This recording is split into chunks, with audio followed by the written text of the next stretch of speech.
ছিলেন সিটি কর্পোরেশনের ward commissioner. এরপর টানা দুবার নির্বাচিত হন সিলেট সিটি কর্পোরেশনের মেয়র। ত্রয়োদশ জাতীয় সংসদ নির্বাচনে জয়লাভ করেন সংসদ সদস্য হিসেবে। মন্ত্রিসভায় স্থান পান আরিফুল হক চৌধুরী। দায়িত্ব পান শ্রম ও কর্মসংস্থান এবং প্রবাসী কল্যাণ ও বৈদেশিক কর্মসংস্থান মন্ত্রণালয়ের। সিলেটে যিনি আরিফ নামেই পরিচিত, তার রাজনৈতিক জীবন উত্থান পতনে ভরপুর, অনেকটা রূপকথার মতো। সিলেটি প্রবাসী অধ্যুষিত এলাকা এবং প্রবাসীদের নিয়ে কাজ করার সুযোগ আছে এখানকার ছেলের আরিফুল হক চৌধুরী। যেহেতু উনি কাউন্সিলর থেকে মেয়র থেকে এমপি, এখন মন্ত্রী হয়েছেন। সিলেটবাসী যে কাঙ্ক্ষিত উন্নয়নের আকাঙ্ক্ষা নিয়ে আরিফুল হককে নির্বাচিত করেছিল, আশা করি তিনি সেই আকাঙ্ক্ষা বাস্তবায়নে অগ্রণী ভূমিকা রাখবেন। বাংলাদেশ জাতীয়তাবাদী ছাত্রদলের মাধ্যমে শুরু তার রাজনৈতিক জীবন। পরে সিলেট মহানগর বিএনপির সভাপতি। 4 দলীয় জোট সরকার আমলে সাবেক অর্থমন্ত্রী এম সাইফুর রহমানের ঘনিষ্ঠতায় নগর রাজনীতিতে প্রভাবশালী হয়ে ওঠেন আরিফ। 2007 সালে দুর্নীতির মামলায় কারাবরণ করেন তিনি।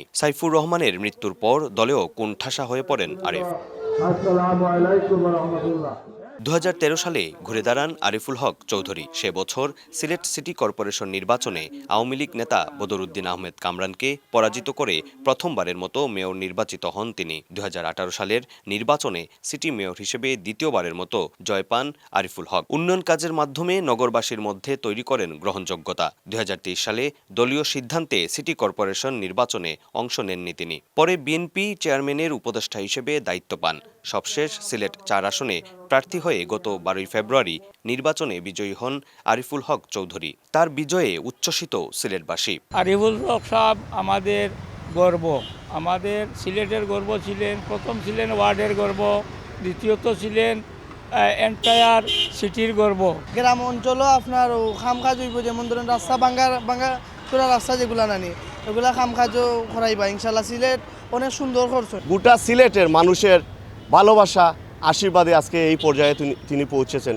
এটা আমাদের জন্য একটা অতি গৌরবের। এই রমাদান মাসে কিন্তু আমাদের এই যে কাঁচা বাজার থেকে শুরু করে সব কিছুতেই যে দ্রব্যমূল্যের ঊর্ধ্বগতি চলে আসে, প্লাস একটা সিন্ডিকেট চলে।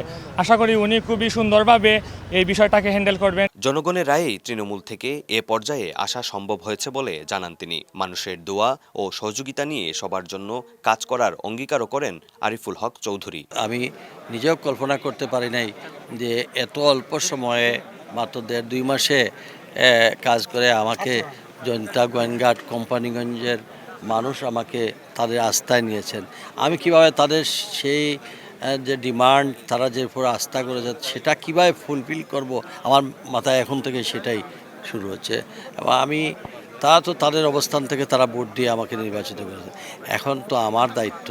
উত্থান পতন আর প্রত্যাবর্তনের গল্প নিয়ে সিলেটের রাজনীতিতে নতুন অধ্যায় শুরু করলেন আরিফুল হক চৌধুরী। অপু বণিক, সময় সংবাদ, সিলেট।